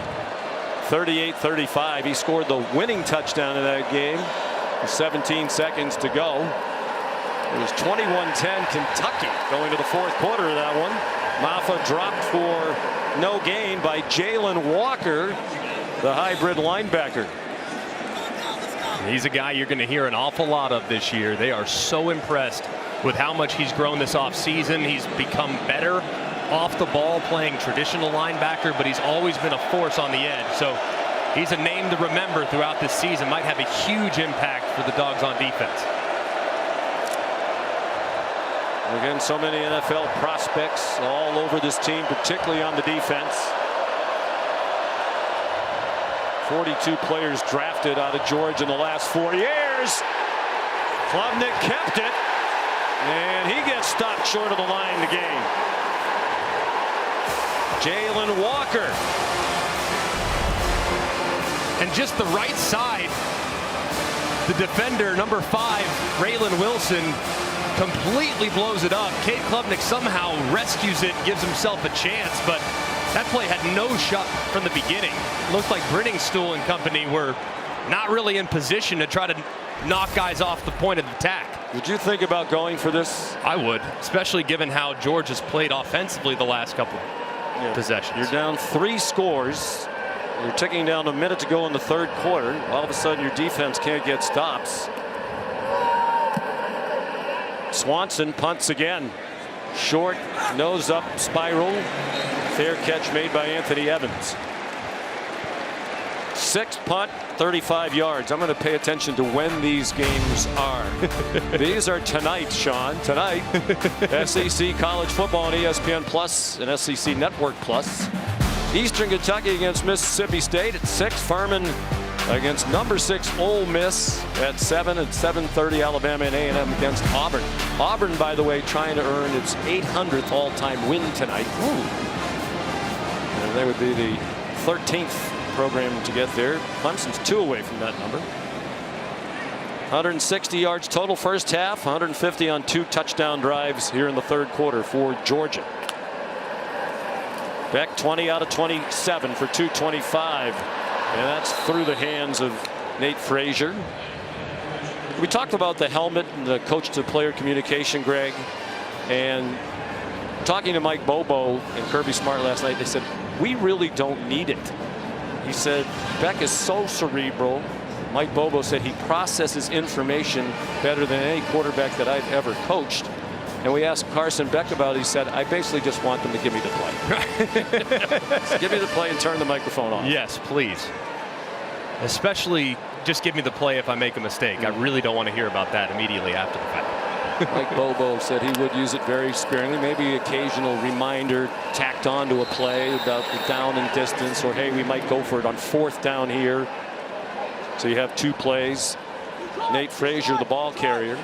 Interesting talking to Garrett Riley on the other side too. He said, I think a lot of coaches will misuse it. You know, the temptation will be to give the quarterback too much information, and now you're overwhelming him and causing confusion and perhaps slowing the process down. Final half minute of the 3rd quarter.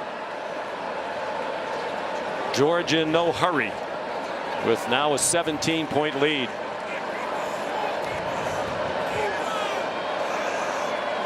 Two out of 7 on 3rd down, the Dogs.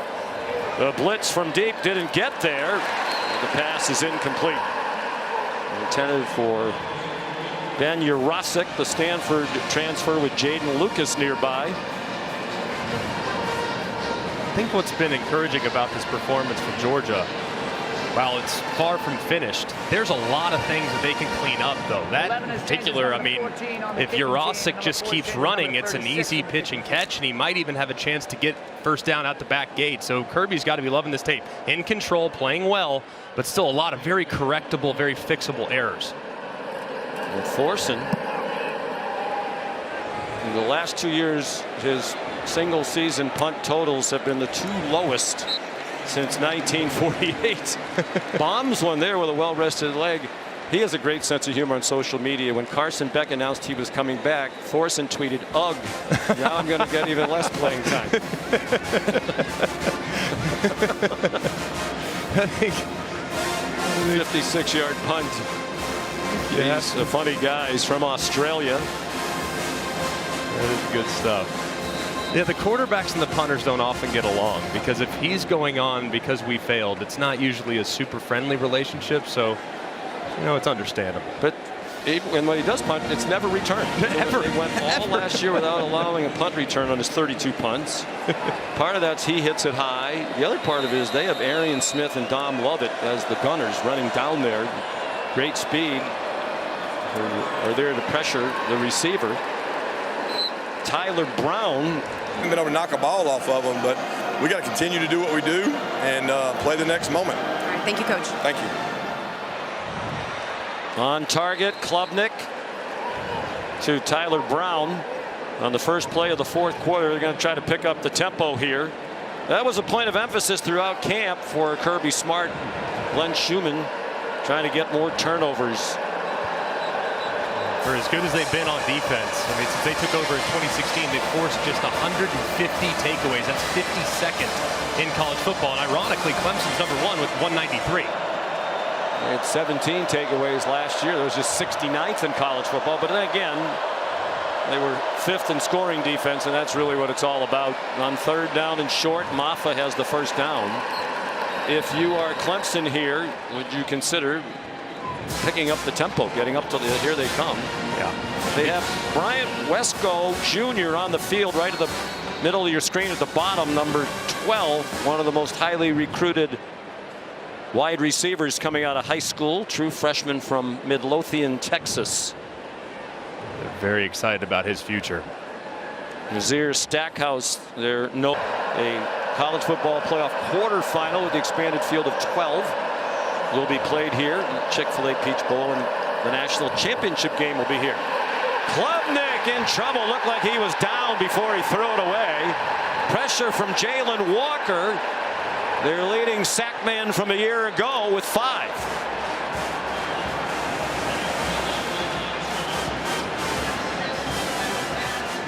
Yard line. It'll be 2nd down. Klubnik just too slow to react as Walker was coming around the side. Let's see. Looked like the left knee was down before he released it, and there it is. Ball clearly still in the hand. Left knee down, and a good call by the official. First Georgia sack. It goes to Walker, junior from Salisbury, North Carolina. They think is going to have a huge season. Klubnik, high throw through the hands of Cole Turner. The attendance here today, 78,827.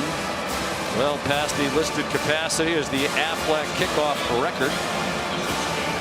TJ Moore on the field now, the other, along with Wesco, highly touted incoming freshman wide receiver. Where's number 1? He's to the top of the screen on 3rd down and 22.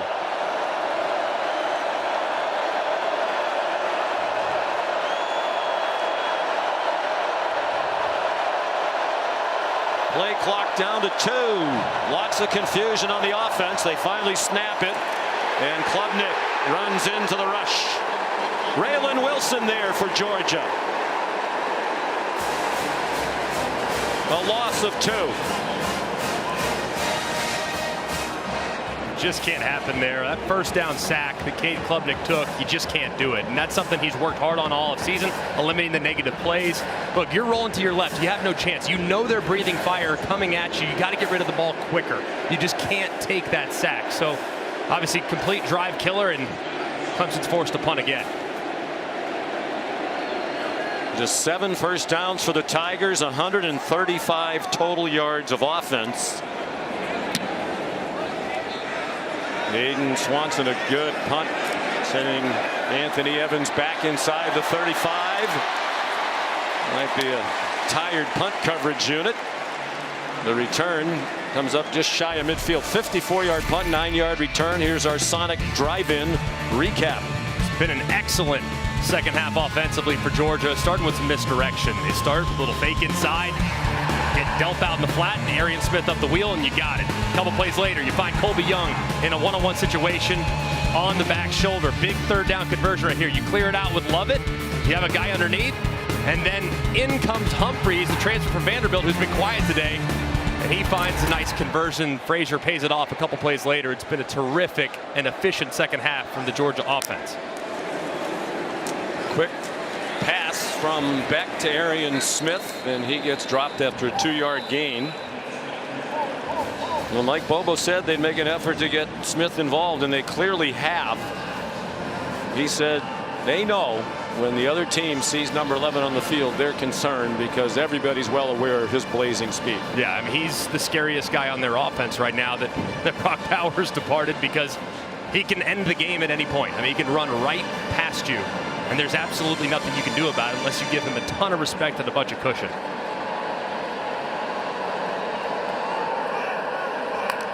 Branson Robinson in at running back. They faked it to him. Beck on target. First down. Arian Smith again with Jaden Lucas in coverage for Clemson. An 11-yard gain. And this is what scares you to death. I mean, you think he's going to run right past you, so you know you have to give it a ton of respect like Jaden Lucas does. He's 12, 15 yards deep, and then boom, he slams on the brakes, comes right back down his stem, creating separation from the defender. It's perfectly thrown by Carson Beck with great time and anticipation, and it's really uncoverable when you have that kind of speed.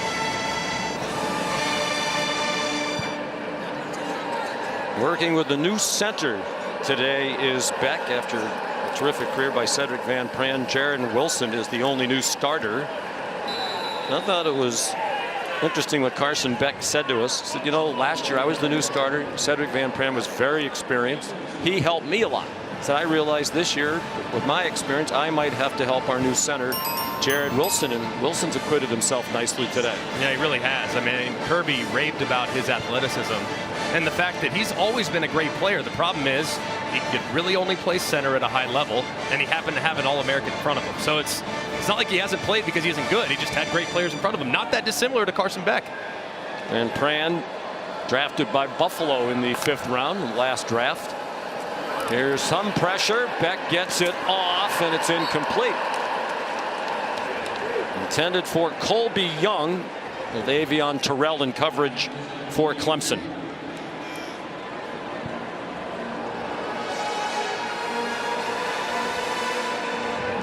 Carson Beck, I admire his honesty talking to Molly McGrath. You know, a lot of Heisman Trophy candidates. I'm not really thinking about that. He admitted it's one of his goals, one of his reasons for coming back. So how would you rate his performance today with an eye toward winning college football's biggest individual award? I think it's been very, very solid. I mean, he's never going to have statistically eye-popping, ridiculous numbers because he had such a great supporting cast, but he's been very solid today. Stands in, gets it off. London Humphreys down the sideline and into the end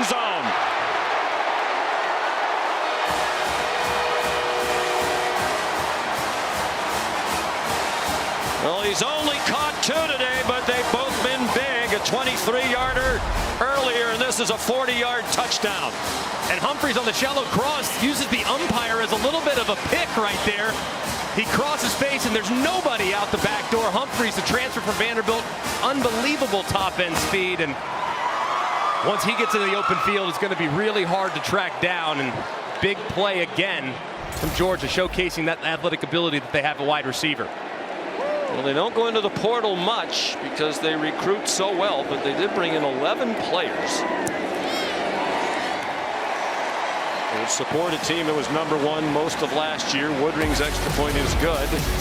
And Dabo Sweeney's reluctance to work in the transfer portal will undoubtedly be another topic of conversation after this game, as his team all of a sudden outclassed by Georgia in the second half.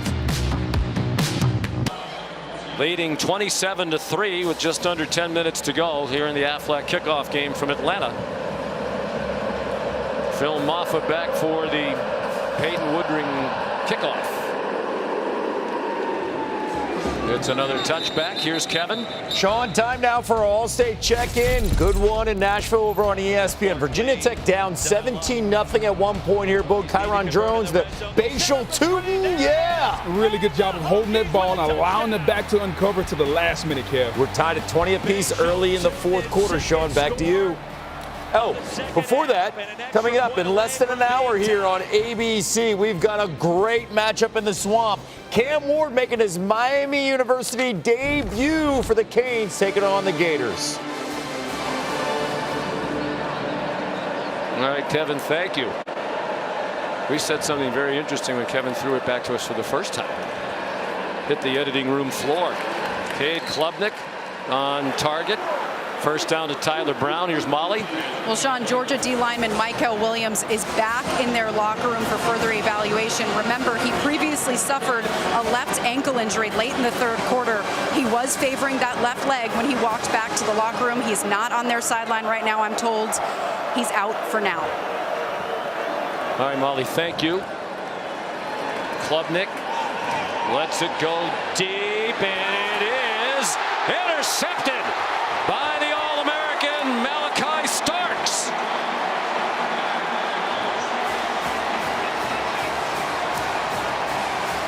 It's the first turnover of the game for either team. And it comes in the building where Starks made an impressive debut against Oregon 2 years ago. That is absolutely ridiculous by Malachi Starks. I mean, he played it just like a wide receiver, and yet he's in coverage. Eyes back to the inside immediately. Stays in phase with the wide receiver. Times his jump perfectly and rolls and high points that ball before securing it en route to the ground. Just an absolutely ridiculous interception from the All-American. He played a lot of last year with an injured shoulder. He had a torn labrum with which he played most of the year, had surgery in the offseason.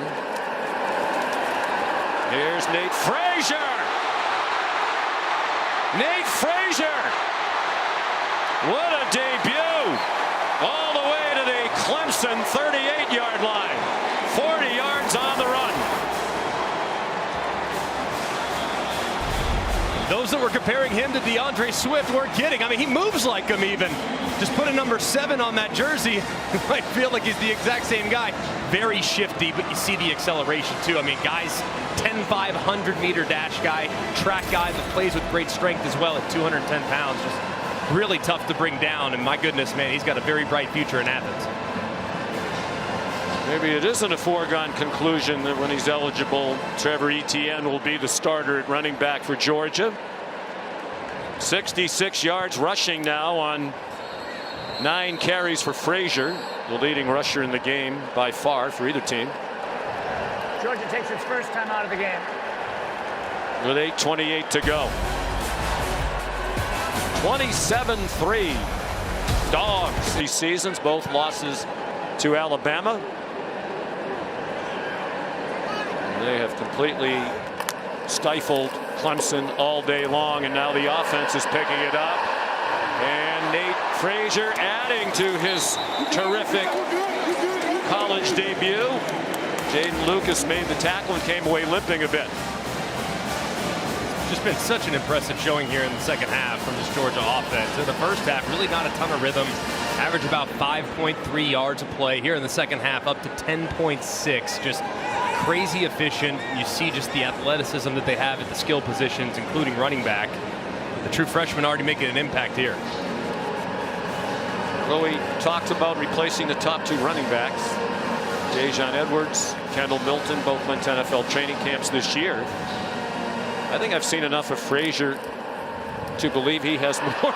And right on cue, announcer Jinx, he has more, physical talent and skills. Yeah. More speed, more of the things you're looking. They were very good college players, don't get me wrong. Great players. But, this guy looks like he has star potential. No doubt. I mean, this guy's just got a different level of juice. I mean, you see him, and when he moves, he's moving faster or quicker than just about everybody else. Too fast for his own good. Yes, there. the turf monster did get him there. The old 20-yard line, that one's always a little higher than the rest, but you can tell he just has that big play potential that he just didn't have at running back last year. And if he stayed on his feet, those numbers were going to be up significantly because he had some running room. Down goes Frazier. It took a long time to get that cliche in. Knocked himself out. Here's Branson Robinson down to the 15. And now some tempers flaring. And we mentioned the 40 straight regular season wins, which is a formality now.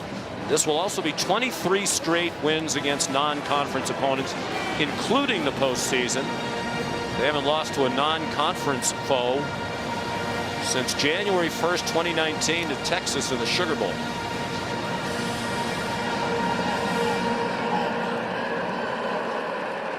Cash Jones, the running back now. Carson Beck went under center. Jones bounces it outside, delivers a stiff arm, stumbled toward the pylon. Touchdown.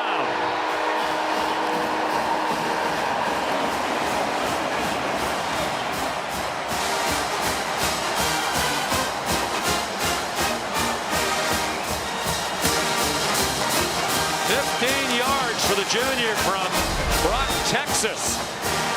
Progressive pylon cam. Does he stay in bounds? Yes. Looks like he does. Again, and colliding with the pylon right there. Yeah.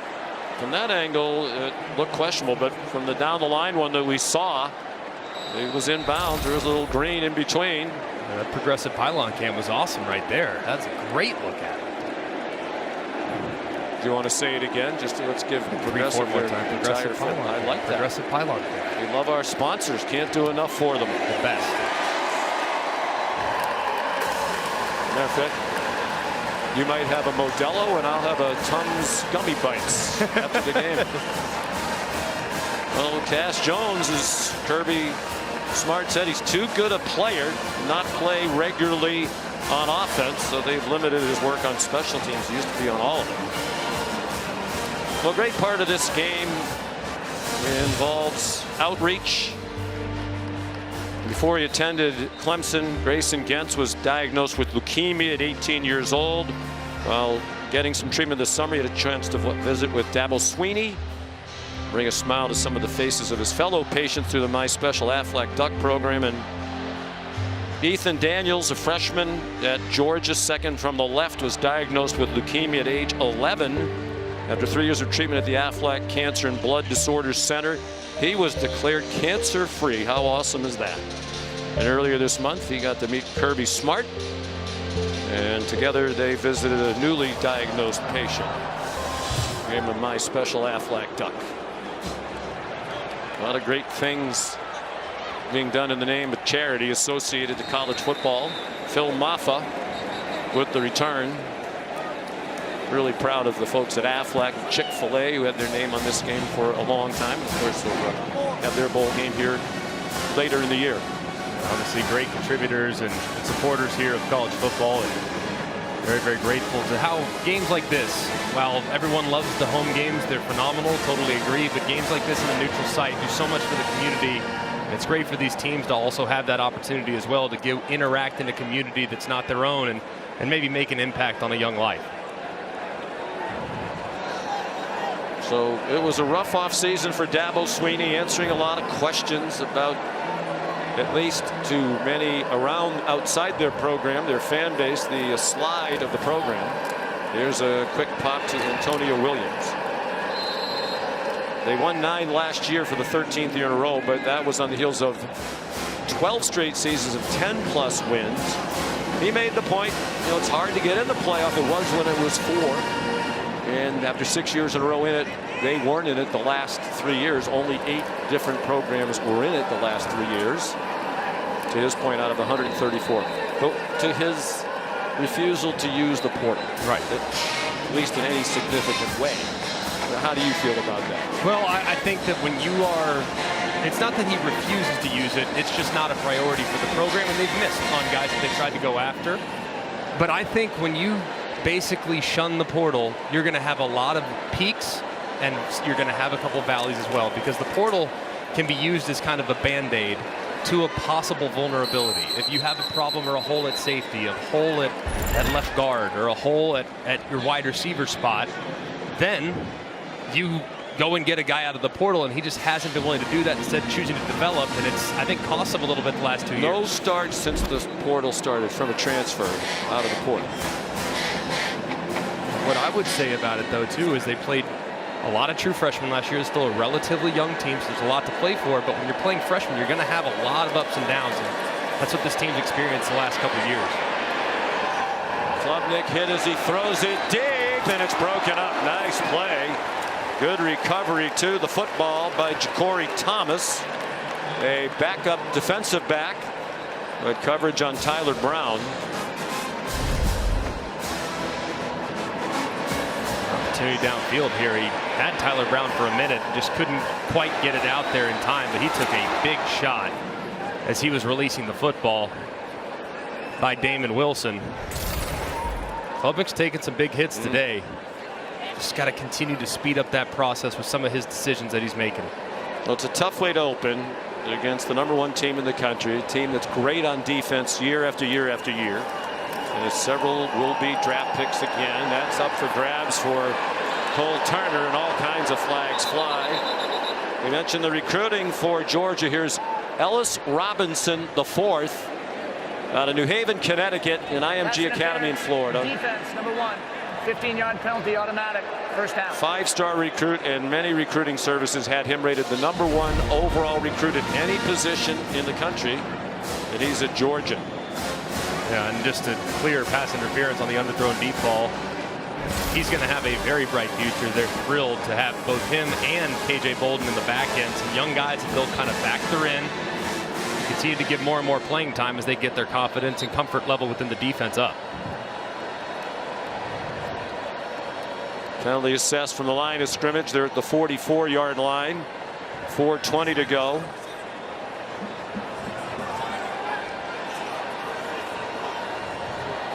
This recruiting class for Kirby Smart had 20 ESPN top 300 recruits. Klubnik throws it out to T.J. Moore, a headliner in their Clemson recruiting class. And since ESPN began ranking recruiting classes back in 2006, Georgia's the first school to sign 20 of the ESPN top 300 in consecutive recruiting classes. Here's Phil Maffa. Now, I understand, to get back to the transfer portal thing, everybody else is doing it. Right. Only the service academies aren't, and they can't get That's people for in. unique reasons, right? And I understand. You and I both admire the heck out of Dabo. Love Dabo. He's a Hall of Fame. He never coached another game. He's going right into the College Football Hall of Fame. He talks a lot about culture and loyalty and building a program. And he looks at his roster. He says, "Okay, we like our team. Is the guy we're going to bring in better?" I promised these recruits they'd come in here. We'd work with them, make them better, and help them achieve. They care about them as men and as college students. I understand it, but it seems to me at least it could be a happy medium somewhere in between. Yeah, I think you don't have to major in the portal, but you have to have a presence in the portal, and I think that's where Dabo will ultimately get. I understand they've always put a high premium on culture, dating all the way back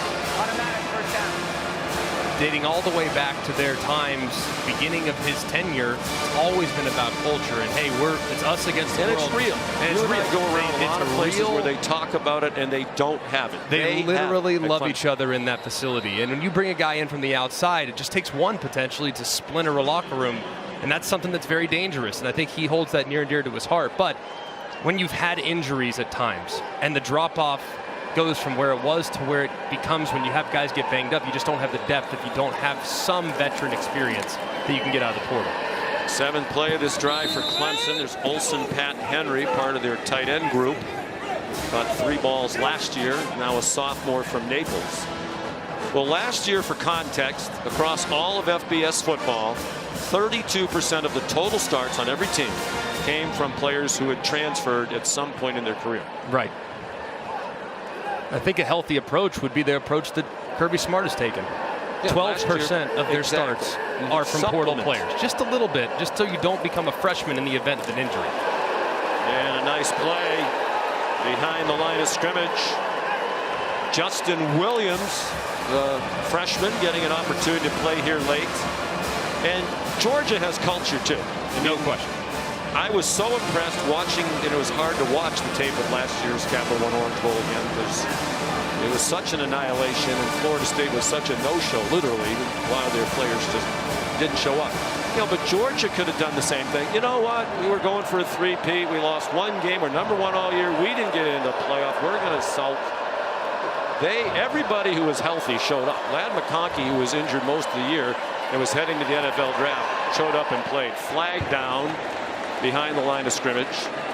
You know, they all wanted to go. Malachi Starks, knowing he had to have surgery, put off the surgery to go play in the bowl game because he wanted to finish it right and send the seniors off right. Georgia has a culture too. A great culture. Phenomenal culture of guys that love football and tremendous accountability when it comes to approaching the game in a professional manner. Holding offense number 71. That penalty's declined. Defense will take the result of the play, 4th down. There's also the 2-minute timeout. 34-3, Georgia. Clemson has gone 62 yards in 9 plays. They need to pick up 6 here on 4th down to keep the drive alive. Trying to take something positive out of this. Off the hands of Cole Turner and up in the air, an incomplete pass. And Georgia will take over on downs.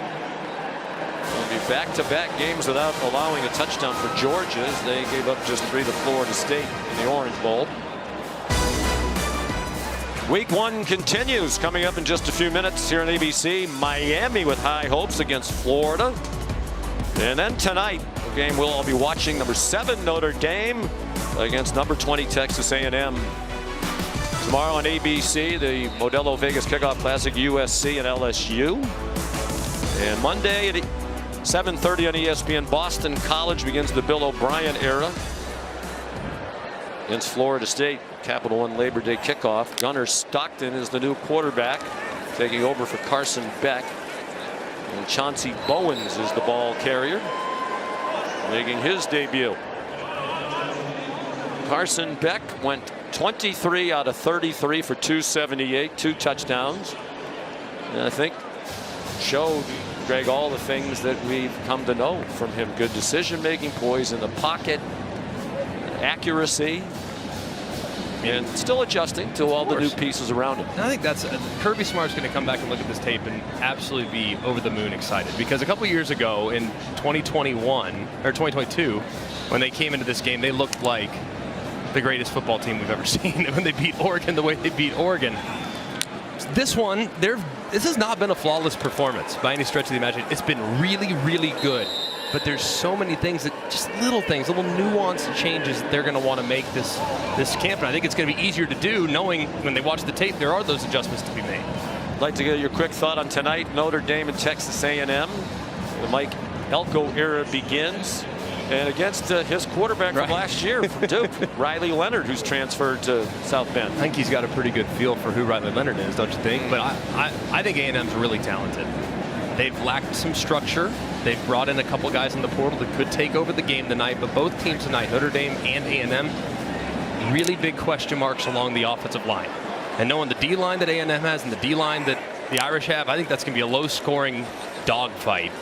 And it might be the team that makes the fewest mistakes that ultimately wins it. Very impressive opening win. 11 straight season openers won by Georgia, including all 9 now under Kirby Smart. And the